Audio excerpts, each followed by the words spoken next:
অনেক দিন আগের কথা। বাংলাদেশের উত্তরবঙ্গের একটি পিছিয়ে পড়া গ্রাম।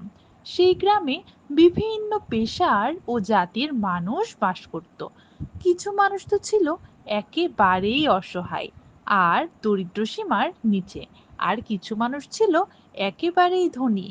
এই গ্রামে একটি মেয়ে থাকতো, তার নাম সেতু। মেয়েটির 5 বছর আগেই মা বাবা উভয়েই মারা গেছে। পৃথিবীতে তার আপন বলতে কেউ নেই। সেই একই গ্রামের এক নিষ্ঠুর বাড়িওয়ালার বাড়িতে কাজ করে সে। তো প্রতিদিন সকাল থেকে সন্ধ্যা পর্যন্ত কাজ করে, কিন্তু তারপরও বাড়িওয়ালার মন পায় না। ঠিক মতো তাকে খেতেও দেওয়া হয় না।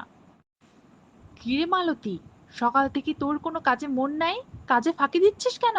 তুই যদি দুপুরের ভেতরে এই কাজগুলো সব না করতে পারিস, তাহলে কিন্তু আজ দুপুরের খাওয়া দাওয়া কিছুই দেওয়া হবে না।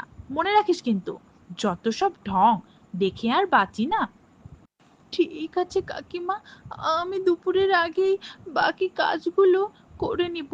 কোনো সমস্যা হবে না। আমি তো বসে নেই, কাজে ফাঁকিও দিচ্ছি না। সব সময় তো কাজ করি আমি। আপনি তো দেখেননি, আমি 5টা মিনিটও রেস্ট নেই না। হয়েছে হয়েছে, তোর ঢঙা দেখাতে হবে না। তুই কাজে ফাঁকি দিবি নাকি দিস তা আমি জানি না। এখন এসব নাটক বাদ দে তো, তাড়াতাড়ি হাত চালিয়ে কাজ কর। না হলে তোর কিন্তু আজকে খাবার দাবার সব বন্ধ। এভাবেই প্রতিদিন শারীরিক এবং মানসিক নির্যাতন সহ্য করতে হতো সেতুকে। বাড়ির মালিক আর মালিকের স্বামী দুজনেই ছিল একেবারেই নিষ্ঠুর। তারা কখনো সেতুকে ঠিকমতো খেতে দিত না, তাকে পরিশ্রম করিয়ে নিত শুধু। আল্লাহ কেন যে আমাকে এই কষ্টের দুনিয়ায় এতিম করে পাঠালো? এত কষ্ট আমার আর ভালো লাগে না। শুধুমাত্র দুমুঠো ভাতের জন্য সারা দিন মানুষের বাড়িতে খাটতে হয়, তারপরেও পেট ভরে খেতে দেয় না।